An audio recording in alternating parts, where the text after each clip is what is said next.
everybody. Thank you for joining us. If you're here, I can't actually see past the lights, which is fabulous. Are we all enjoying ourselves? Don't actually tell me I'm British. We don't really do outward emotion, but we'll be fine. We'll be fine. So I can't introduce myself probably any better than Alex just did. I'm the one with the blonde hair and the blue on that photo. So I'm Michelle. I've worked for a manufacturing company for over 20 years. Not sure if I just love it or I've resigned my fate to the construction and house building world. Regardless, I've been managing rebate processes for a long time. SPAs, claimbacks, all those lovely words that we use for them. Most importantly, I'm the person responsible for implementing and interpreting all these lovely agreements that we are putting onto software. So that's me. I'm not the blonde one. I've got white hair because, picking up on some of the language from yesterday, I'm a boomer. I'm a British boomer. I'm proud of it because yesterday said, don't get rid of your boomers. Real domain experience, largely in UK retail, although I did work for PetSmart for a while, so know a bit about the US. In the late 80s, I was a senior buyer at B&Q, think Home Depot over here, and I was managing $45 million worth of rebate income from 3 vendors, and via a buyer that managed, reported to me, we had another $20 million for about another dozen or so. So, you know, that long ago, those sides of millions of dollars was quite substantial. I've been negotiating and managing rebate programs since then, and I've done a lot of change management consultancy, which has taken me into quite a number of business over different types of businesses over the last few years. So I've seen merchanting, distribution, as well as retail, and the way they handle their rebates. I've known Enable for about 5 years. I was with Halfords until recently, which is a UK auto parts and cycling retailer. And over the last 2.5 years or so, we assessed the market, looked at Enable, bought Enable, and have implemented it. And so I've been on the Enable journey as well. So Michelle and I have walked the walk. We know a little bit about rebates, but it's quite daunting. You know, we look out there and there's over 1,000 years of rebate experience staring at us. And if there were 300 people in the room, it would have been bigger than that. So the good news is we've only got 6 distinct slides. We're not here to tell you exactly how it's done, because I think you've got a lot of experience as well. But we just hope that there's 1 or 2 items or things that we mention over the next half an hour or so that might spark an idea or give you pause for thought. So anyway, it's nice to be here. Let's get going. Yeah, so we've talked in the last few days that we have many, many names for rebates, for SPAs, for claimbacks, all that kind of jazz.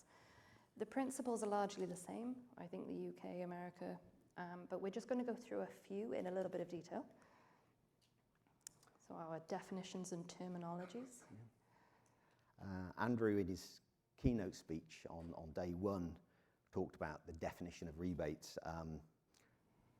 Something that we use a lot where I'm from is the phrase R&Cs, rebates and contributions. We'll talk later on in the talk about there's all sorts of different money flows, be it a marketing contribution or a rebate, but R&Cs, if we talk about R&Cs, it's rebates and contributions.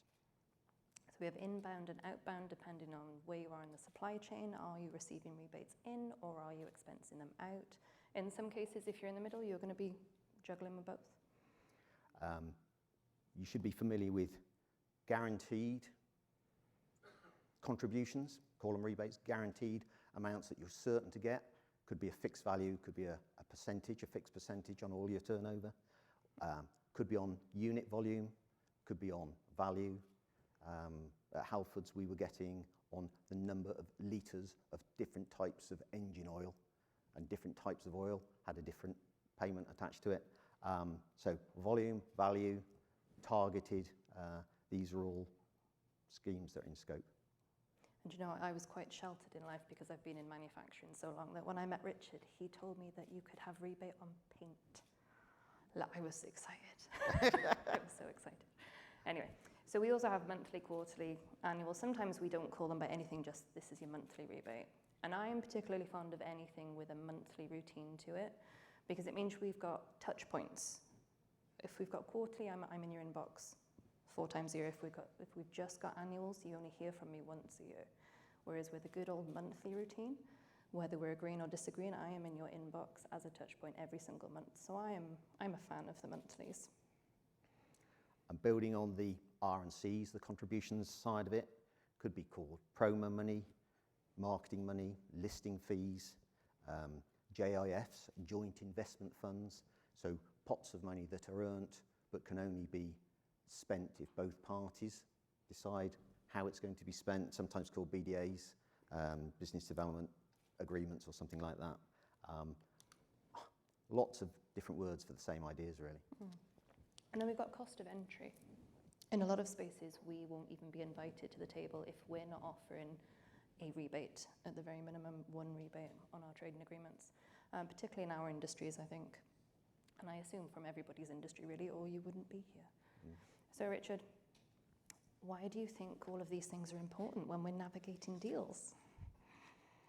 Well, the different teams bring different things to the table in terms of what we offer our suppliers. So speaking as a retailer, I'm very conscious that we feel that we own the customer far more powerfully than a manufacturer or even a distributor. It was interesting when I was consulting and went into some UK building merchant, to learn how they felt far more vulnerable than their end customer, maybe how people building houses would move and trade off between merchants. If you're a retailer with your own website and your own 300 shops, you feel to some degree you own the customer. So if I'm buying from an own brand supplier, I'm taking volume to that manufacturer, but I'm not necessarily doing anything else for them. Whereas it gets really interesting as a retailer when you're dealing with big branded manufacturers, because yes, I'm giving them volume, and yes, actually I can steer the volume, because although the market, you can't assume the customer will blindly buy whatever you want. Very often in any one market, there's more than one type of dog food, or there's more than one type of paint, and you can steer customers to one brand or the other as suits you as a retailer. So you've got volume, you can build brand awareness. It's a while since I've been in the DIY market in the US, but I guess everybody knows where their nearest Home Depot is or their nearest Lowe's is. And if a manufacturer is bringing something to market and wants to put it on TV and say, look at our brand new product, if it's listed in Home Depot, then the customer can go and find it. So we can bring brand awareness because we put it on our websites, on our stores. We can put it on the front gondola as millions of people walk in. So you can just give brand awareness to a manufacturer, which can be equally as important in some cases as the volume you bring to them. We can help set price discipline. Earlier today we heard the story about boots and whether the boots were on Amazon or not. World's changed a lot for me because of the growth of Amazon, but even so, if a retailer like Home Depot or Walmart put a product on sale and put it on sale at a price, it has an effect of setting that market price because it's so visible.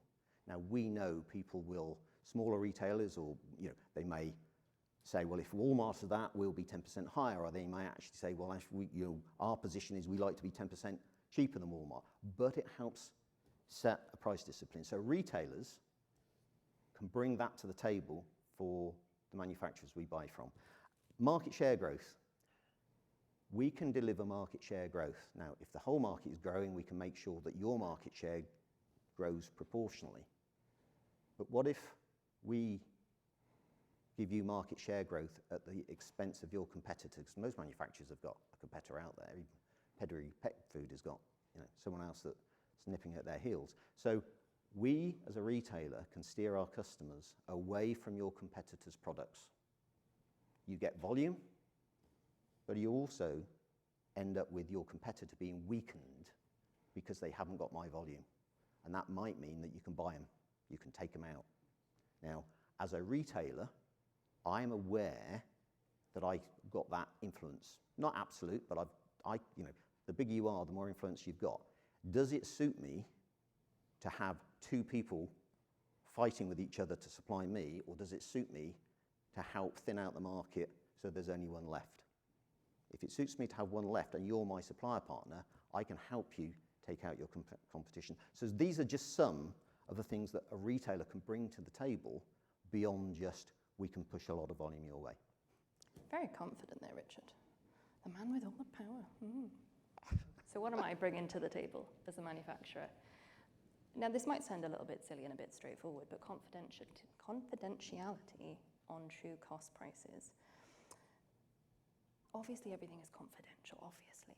But people in this industry move. How many times have you met somebody, even last year, that now works for a different business this year? Especially in manufacturing, construction industry, we seem to bounce from one to the next. You might say to me, Richard, well, I was at Halfords and now I've moved to this chain. I want to take my discount with me. And as a manufacturer, it's on me to say, you'll get what you're given. And there's confidentiality in that we have to, and I will bang on about this till the cows come home.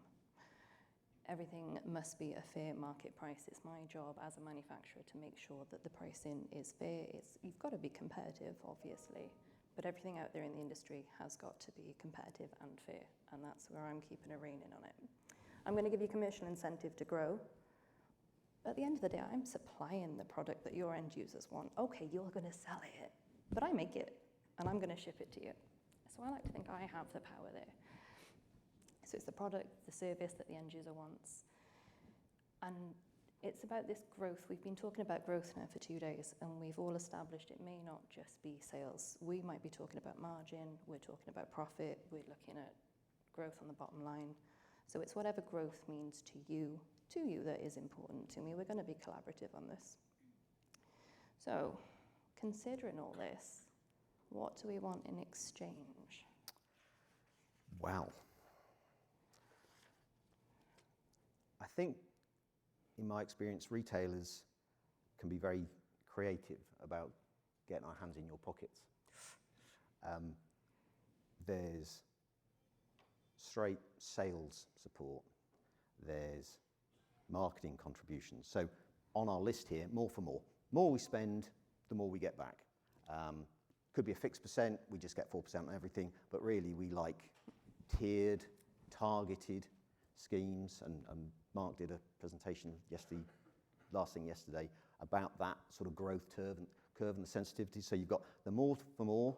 Separate to that, we would say, well, you're trying to market your product, so you as manufacturers, not so much distributors, which is sometimes why retailers trying to get behind the distributor or have a relationship with both of you. You've got marketing support. You bring new products to the market, so you've got a marketing fund. We want some of that.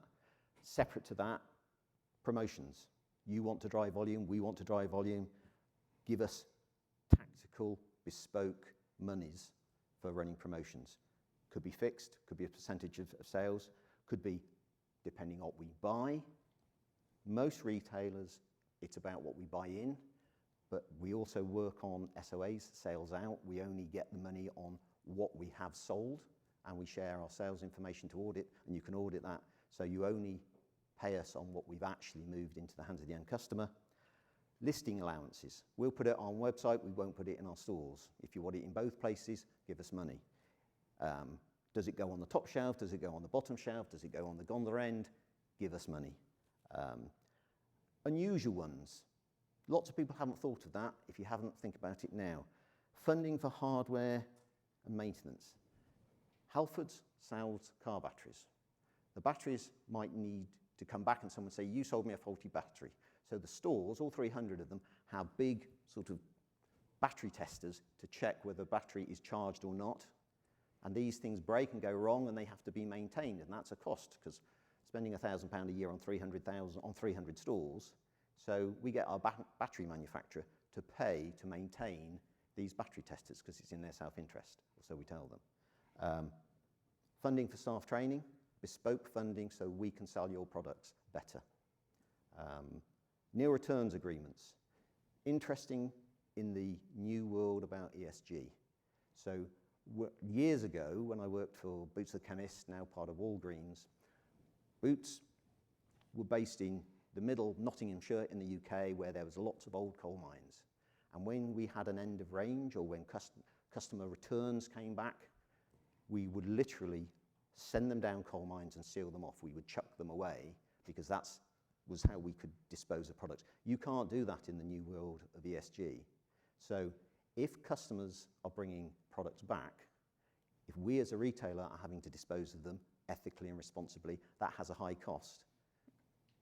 Maybe we try and get you as a manufacturer to take them back, but it can be worthwhile for you to buy out that obligation. So we will responsibly liquidate the returns, but you've got to pay us so that you're not involved in that. Lastly, price holidays. I talked about price maintenance in establishing prices, but we might agree that we've got to take a cost price, and the whole market is taking a cost price, but we don't want to take it by everybody at the same time as everybody else, so we might want a price holiday. Yes, we'll agree to take it, but we'll take it in 3 months' time. Everybody else takes it now, and so by the time we take the price increase, we don't look bad. In fact, for a while, we've looked cheaper than everybody else.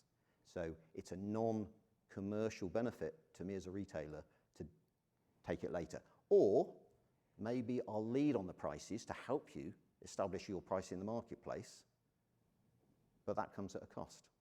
So we don't want lots of things. Are you sure that's all you want? I could, yes, yeah. Yeah, I've got plenty. Oh, good. It would seem, Richard, that you have a lot more needs than I do.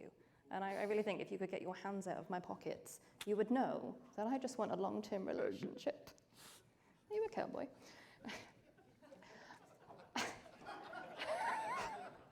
I'm after collaboration. I do want long-term partnerships. I want a commitment from you to take my products in and to be your market-leading brand on your stores. I don't want you to get your customers through the door using my name and sell them a secondary product. I want collaboration. I want us both to be gaining market share. And we can do that by openly sharing the opportunities that we've got. You will have access to customers that I have not talked to. I will also have the same, and we'll be sharing that information. That's what I want. And of course, I want to retain profit. I'm not a charity. We are collaborative, and I'm happy to promote growth of your margin, and I also need to keep mine. So I think walking into this, we both know what we want, we know what we'd like, and what we need. So really, when we compare these two lists, where do you think that we settle? Well, I'll tell you before you start again. I'm going to bang on again about this fair market price. It is so important as manufacturers that we maintain a fair price in the market. I can't be giving Richard 10 extra decimal points when we've got the same customer base. Yes, of course, you're my best customer. Yes, of course, you get an excellent price.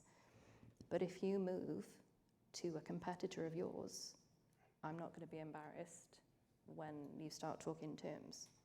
So I've got to maintain this fair market price in the industry.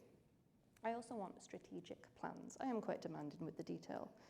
So what I'm asking when we're navigating deals is all of these emails that we've been talking about. You know, the ones that we want to store on Collaborator, all of these chains of emails with paragraphs on what we're going to do, how we're going to do it, before we come to that very final 2-page deal that's very simple and we sign off. I want the chapter and verse on how we're going to come up with this. First of all, this plan to maintain our existing customer database, because we might hit an economic decline, and our priority is just keeping what we've got. Our existing customers are our best customers, so we need to make sure that in our partnership we look after them.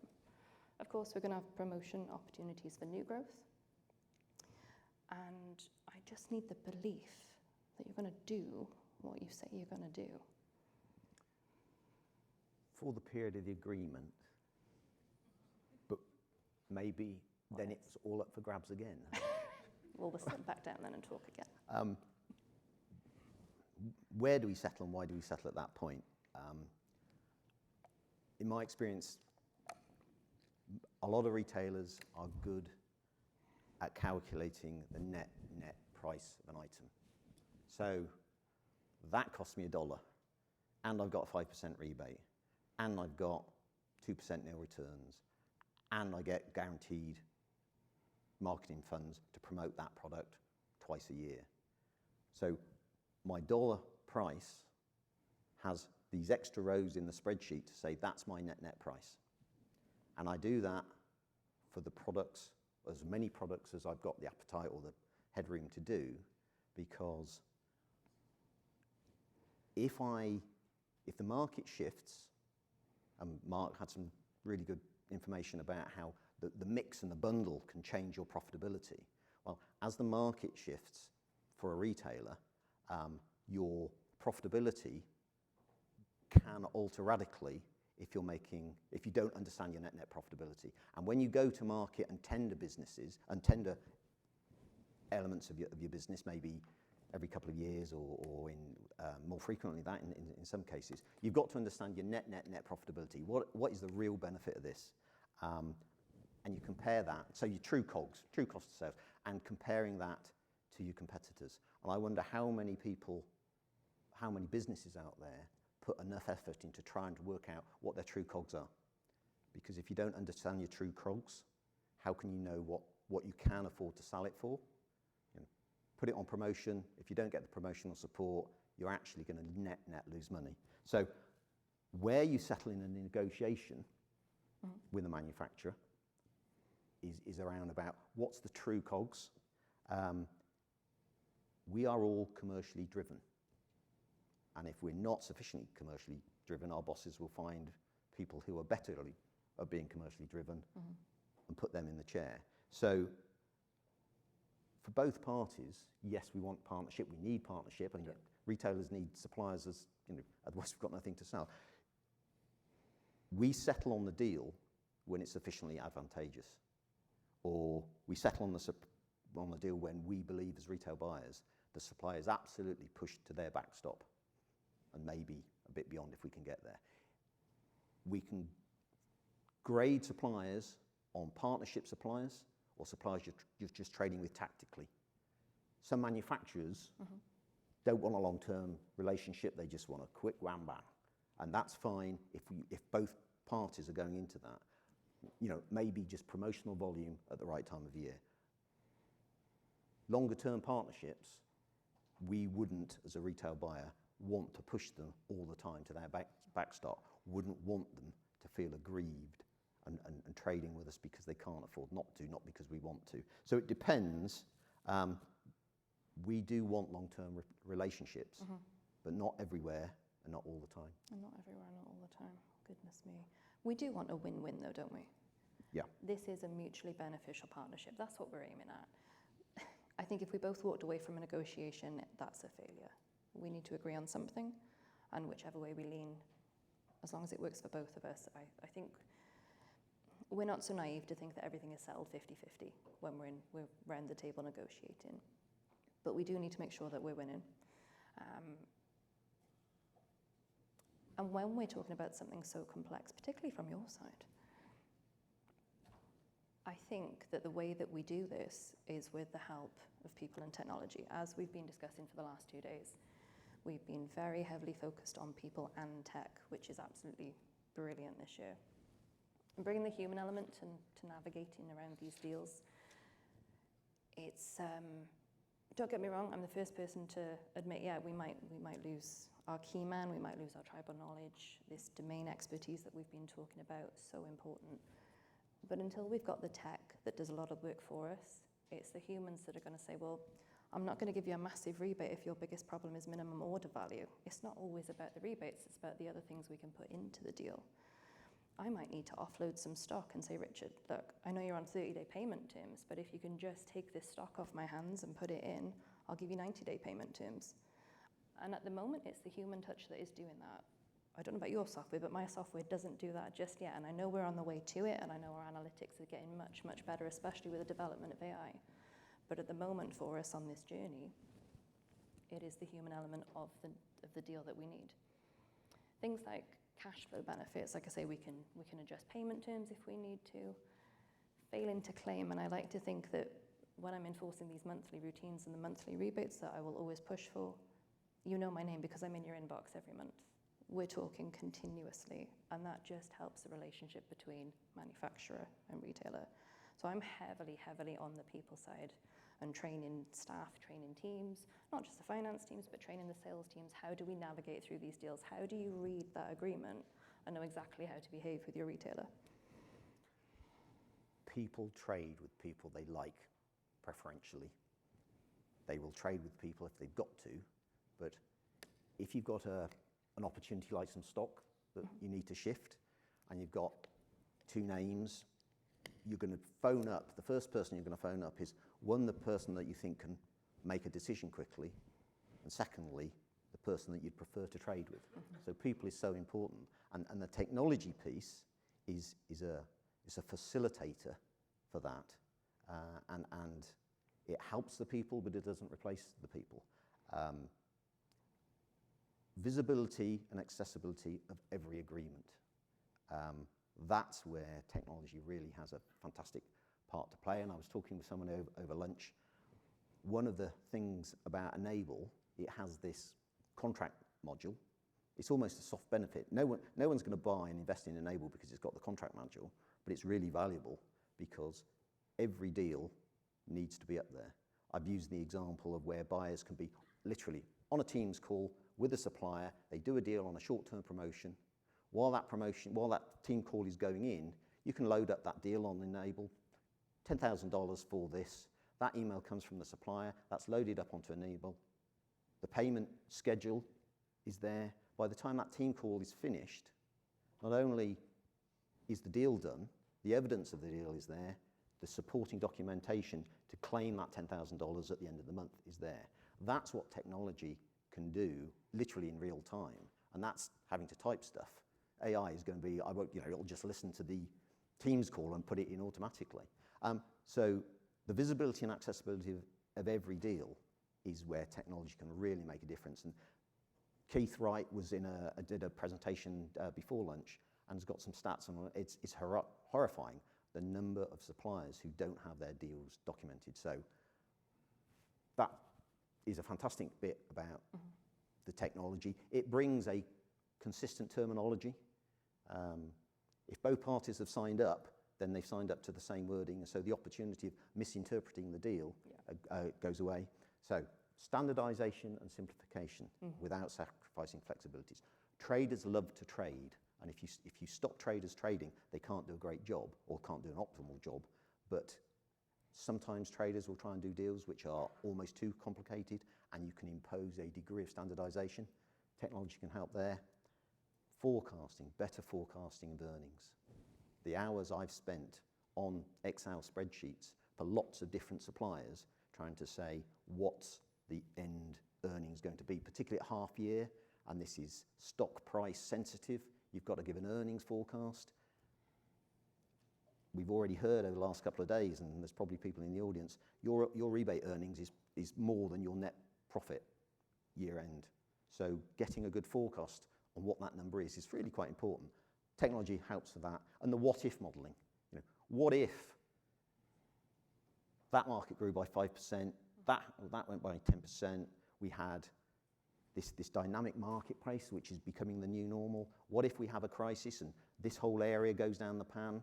How long does it... Your buyers can stop selecting product and negotiating and go and calculate what the impacts of those are, but it takes time. Whereas with the technology, you can literally do the what-if modelling in minutes or seconds. So technology has a huge part to play in this whole buyer-seller negotiation and optimising the rebate part of it.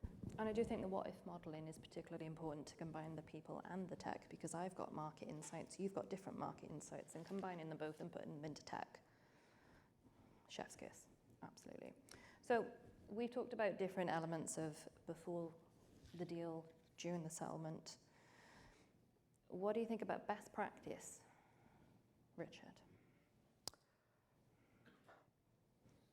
We've put in Enable, or Halfords has put it in, best practice in rebate negotiation, not just on a rebate management system like Enable, the quality and the availability of the data that drives it.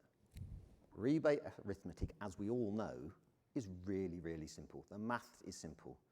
This amount, if it's fixed price, it's fixed price, but this amount times that percentage is this earnings. The difficulty is what the amount is.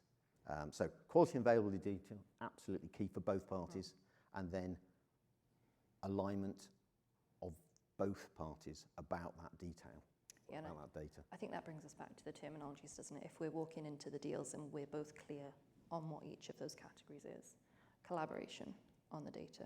What does your data mean? What does my data mean? How do we reconcile it? Best practice, we want incentive driving rebates. We want incentive driving parts of the agreement. It doesn't always need to be growth in sales. It could be growth in margin. It could be I need to put in a different product mix into the marketplace. I know what's coming. I need you to work with me. We need to know our product mixes beforehand. We need structured periodic reviews. We need to reflect on what we've done. And again, this is why I like my monthly routines, because we can reflect every month if we want to. It's not about signing off the deal on Collaborator and then forgetting about it until year end. We need to stay in touch. Sorry, we need to keep talking.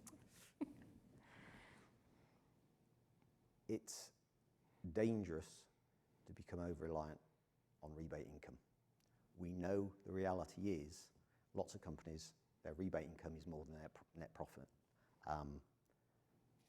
If your rebate income is not guaranteed because of market-wide shocks, suddenly your information to the city is very different from what the predictions were. So be aware of the risk of over-reliance on rebate income. Mm-hmm. I've seen a supplier-manufacturer relationship where at the top tiers, if we hit top tier, we were getting 16, 18% back on all the turnover we've done on that.